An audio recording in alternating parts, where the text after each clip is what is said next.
Blog Talk Radio, the world's largest online radio network.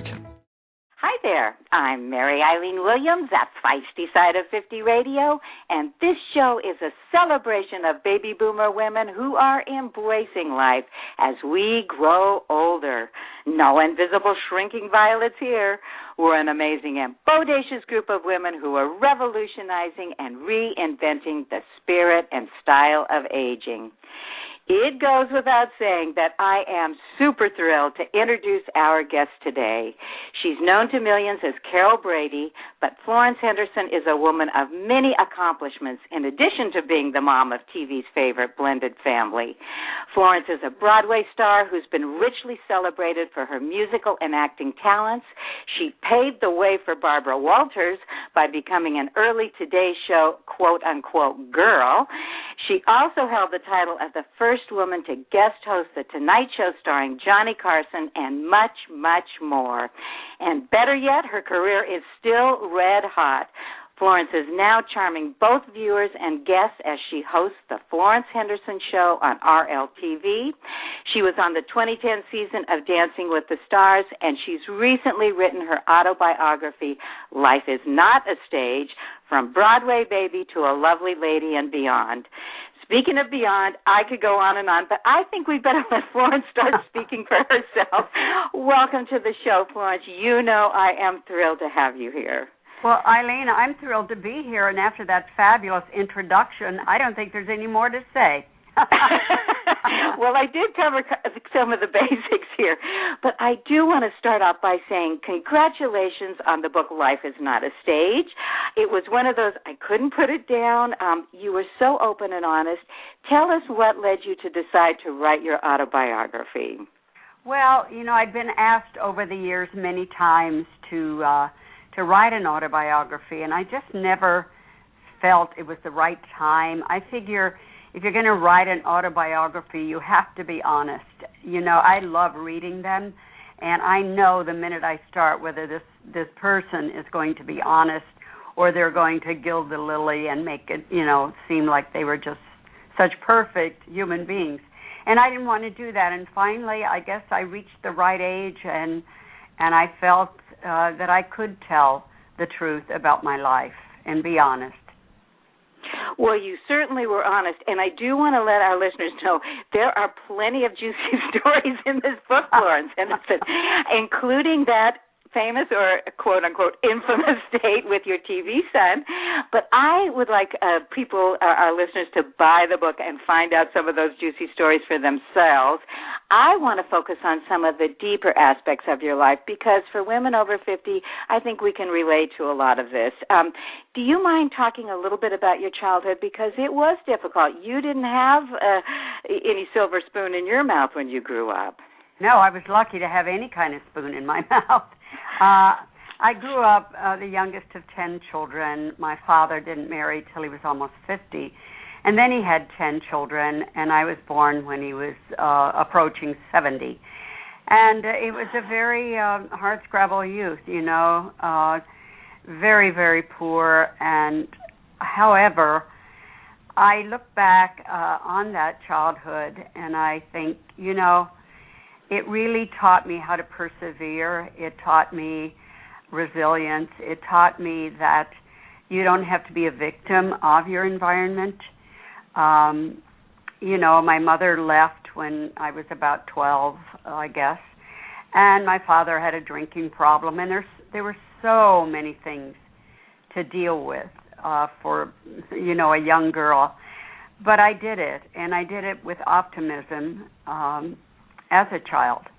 It wasn't until later in life when I, you know, faced postpartum depression and things like that, you know, I had to look back and think those events, those childhood events, affected me more than I thought they did. Well, it's quite remarkable, and I know you're very close to your older sister who was there for you a lot during that time. Absolutely. My sisters are, you know, my angels, and the one next to me, whom I call Babby, I dedicated the book to her as well as my children. She is my best friend, and we went through so much together, and I remember when I was going to New York, I was barely 17, and I got sponsored there to the American Academy. And I remember saying goodbye to my sister and crying, and I'll come back for you. And she was crying. And, well, I did come back for her in a couple of years. And so it all worked out. Well, and Florence, that is such a remarkable story. Here you came from very limited resources to landing huge roles on Broadway. I know we don't have time to go on, and this is a rich story in and of itself, but how did that happen? Well, in high school, I sang all my life. I don't ever remember not singing. And in high school, I was in the big choir, and I sang 4-part Latin masses every Sunday, and I got the lead in the high school musical. And my best friend in high school, she's still my best friend, Ruth Helen, and her family was as wealthy as I was poor. And so they came and they heard me, and she said, Florence has picked out a college in New York City, but she doesn't have any way to get there, and maybe we could help her. So after they heard me sing, they agreed to sponsor me, and I went to the American Academy of Dramatic Arts, and that's why I tell young people, if you have a dream, if you're passionate, don't give up. Just keep moving forward, and if you have the talent and you have the drive, and the ability to keep going when people say no, you can achieve that dream. Well, and as you talk about keeping going and referring back to your childhood as giving you actually several gifts, one of them that you talk about a number of times in your book is riding a galloping horse. What does that mean? Well, when I was little, as I told you, we were very poor, and I had this dress that had a big hole in the front. It's one of those ruffles with rickrack on the bottom. I don't even know if anybody knows what rickrack is anymore, but anyway, part of it was missing, and I said to my mother, please don't make me go to school in this. People will laugh at me. They'll make fun of me. And she said, yeah, you just think nothing of it. You just go on. And I cried and said, please, the kids will make fun of me. And she said, just go. Think nothing of it. It'll never be noticed on a galloping horse. And that was always her expression. And I swear, I've thought of myself as a racehorse many times in life. Well, and I would say a winning racehorse, Florence. I mean, my God. Oh, it's funny, Eileen, because when I'm backstage, before I go on, I pace. I honestly, sometimes I smile because I am like a horse waiting to get out of the gate. I want to see what the audience is going to be like. I want to see, how good it's going to be. It's really amazing. So those phrases kind of stick with you. Well, and the other thing I wanted to mention about in the book, and then we're going to move on to more of the future aspects of things or the present, but you, throughout your history, in the book, I know you share your flaws as well as your other aspects, but exactly. You seem to be such a generous and polite person, but the thing I admire is you came up at a time when it wasn't easy for women in general, and your business is hard anyway, but you were able to stand up for yourself. Well, you know what? Maybe that comes from being the youngest of 10 and having 5 brothers and 4 sisters, and how, you either stand up or you get trampled. And I think that helped me. But also, I had my first child when I was very young, and there was no women's lib. And I just wanted to work. I felt that I had a vocation, and that a gift to share, and that I could communicate well with people. And so it was very hard for me, and I have 4 children, worked through all my pregnancies at a time when women didn't go on television pregnant. But I did. I mean, I was on Johnny Carson in my 9th month. And, I just said, keep going, just forge ahead. And that's what I would do. I would say yes a lot. Well, and I know that's one of your tenets, one of your ways to get through life. Well, you were mentioning before about people over 50 and not being afraid to get older. You know, you can't help getting older. I mean, that's the law of nature, but you don't have to get old. So that is kind of a mantra of mine. You know, it's why I work out 3 times a week. It's why I still take singing lessons. You know, you have to stay interested, and you have to be interesting. You know, you just can't be a bore. Absolutely not. And I have to say, again, let's bring things to the future here. You have, or the present and the future, but you have a wonderful show that I just adore. Whenever I catch it, I've got it actually, I have it on my DVR and all of that, but it's the Florence Henderson Show on RLTV. And talk about staying interested and interesting. You have interviewed so many people who mean so much to the boomers and beyond. Tell us some of your favorite interviews, and tell us a bit more about that show.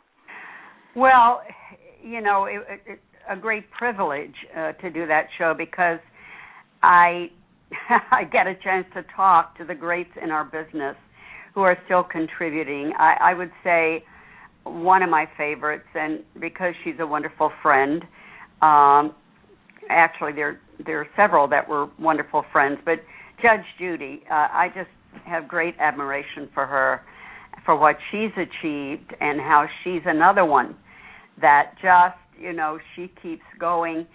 She's extremely generous. She's, you know, been so successful later in life.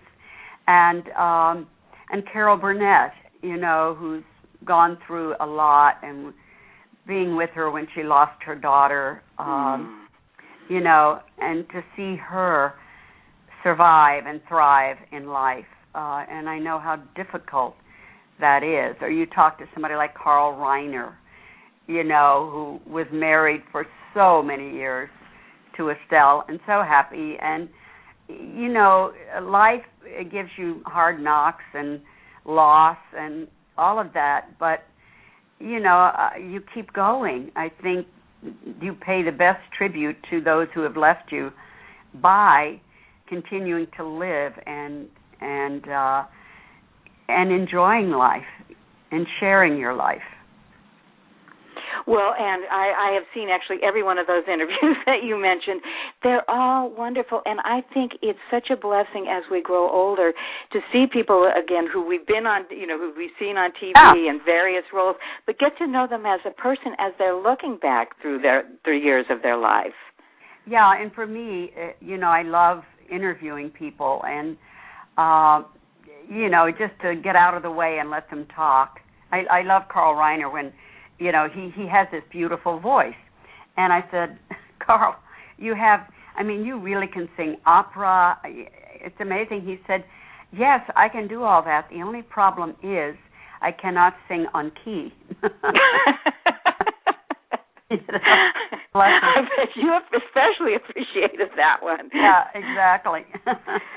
Oh, well, and getting back a little bit more to the personal, you did not always have an easy life, obviously. We were talking about your early life, but also, as many of us women over 50 can relate to, you had a series of events that kind of precipitated, I will say, a mini midlife crisis, but you went through a transformation that brought on a whole new, rich, fulfilling life for you.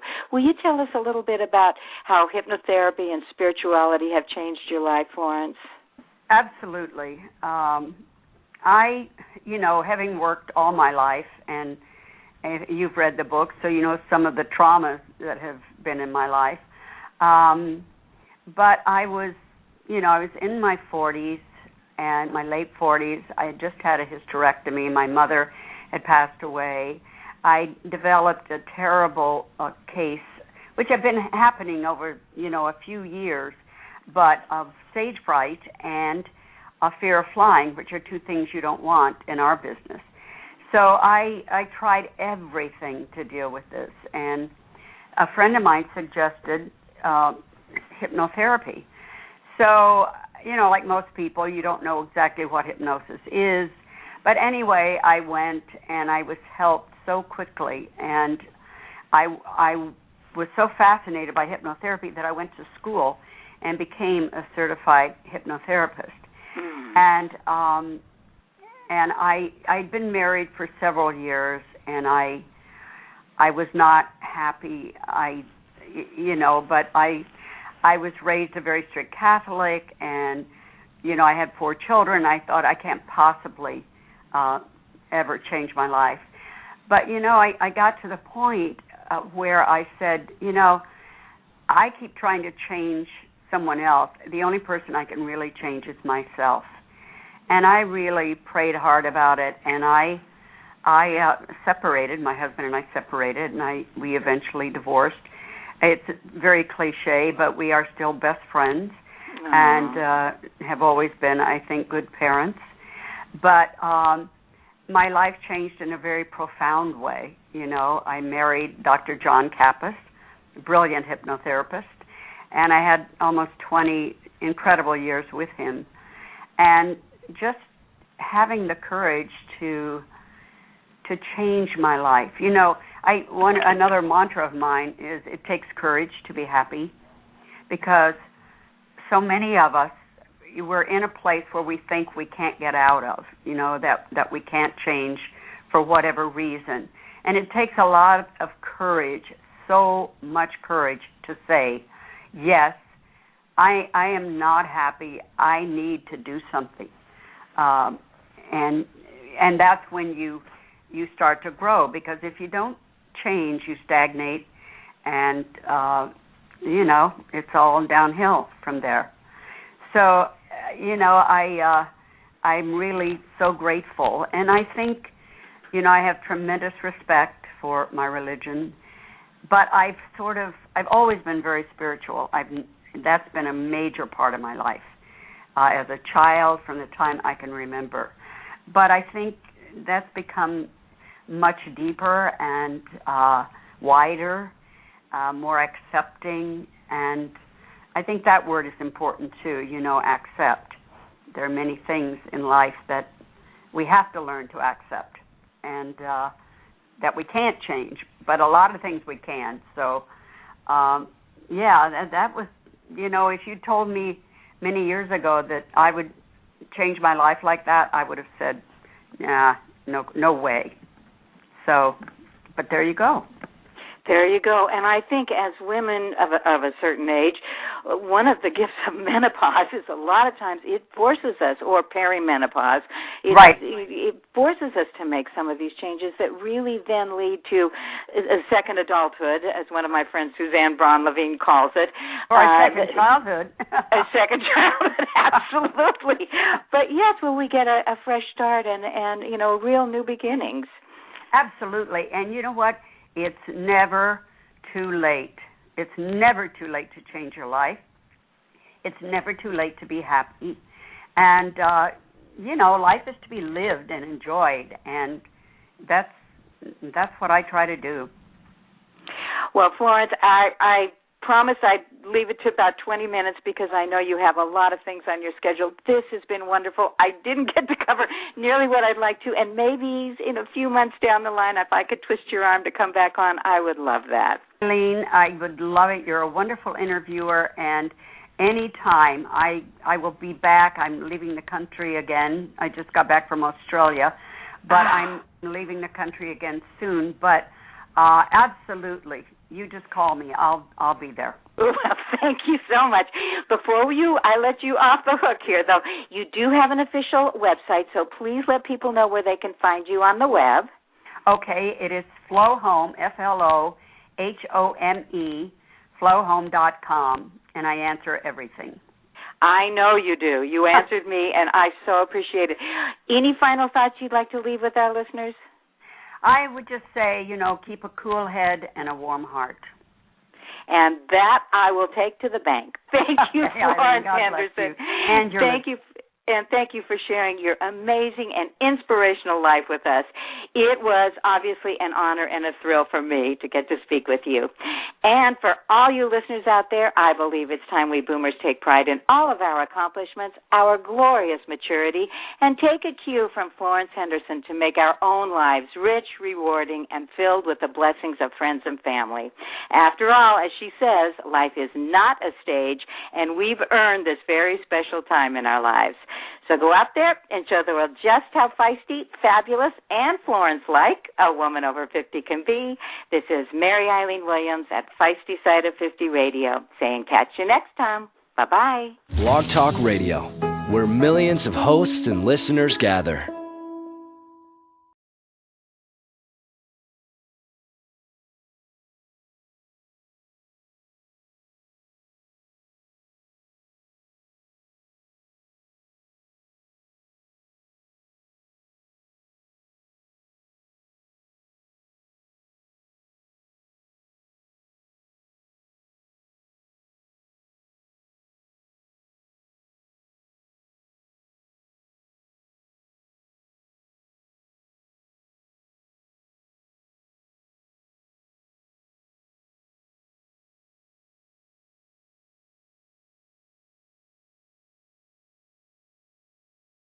Season of Dancing with the Stars, and she's recently written her autobiography, Life is Not a Stage, From Broadway Baby to a Lovely Lady and Beyond. Speaking of beyond, I could go on, but I think we better let Florence start speaking for herself. Welcome to the show, Florence. You know I am thrilled to have you here. Well, Eileen, I'm thrilled to be here, and after that fabulous introduction, I don't think there's any more to say. Well, I did cover some of the basics here, but I do want to start off by saying congratulations on the book Life is Not a Stage. It was one of those I couldn't stage, and I felt that I could tell the truth about my life and be honest. Well, you certainly were honest, and I do want to let our listeners know there are plenty of juicy stories in this book, Florence Henderson, including that famous or quote-unquote infamous date with your TV son. But I would like our listeners to buy the book and find out some of those juicy stories for themselves. I want to focus on some of the deeper aspects of your life because for women over 50, I think we can relate to a lot of this. Do you mind talking a little bit it down? You were so open and honest. Tell us what led you to decide to write your autobiography.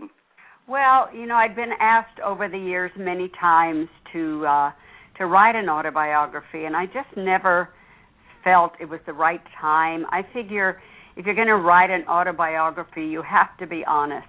I love reading them, and I know the minute I start whether this person is going to be honest or they're going to gild the lily and make it, seem like they were just such perfect human beings. And I didn't want to do that. And finally, I guess I reached the right woman of many accomplishments, in addition to being the mom of TV's favorite blended family. Florence is a Broadway star who's been richly celebrated for her musical and acting talents. She paved the way for Barbara Walters by becoming an early Today Show quote-unquote girl. She also held the title of the first woman to guest host The Tonight Show starring Johnny Carson and much, much more. And better yet, her career is still red hot. Florence is now charming both viewers and guests as she hosts the Florence Henderson Show on RLTV. She was on the 2010 Blog Talk Radio, the world's largest online radio network. Hi there, I'm Mary Eileen Williams at Feisty Side of 50 Radio, and this show is a celebration of baby boomer women who are embracing life as we grow older. No invisible shrinking violets here. We're an amazing and bodacious group of women who are revolutionizing and reinventing the spirit and style of aging. It goes without saying that I am super thrilled to introduce our guest today. She's known to millions as Carol Brady, but Florence Henderson is a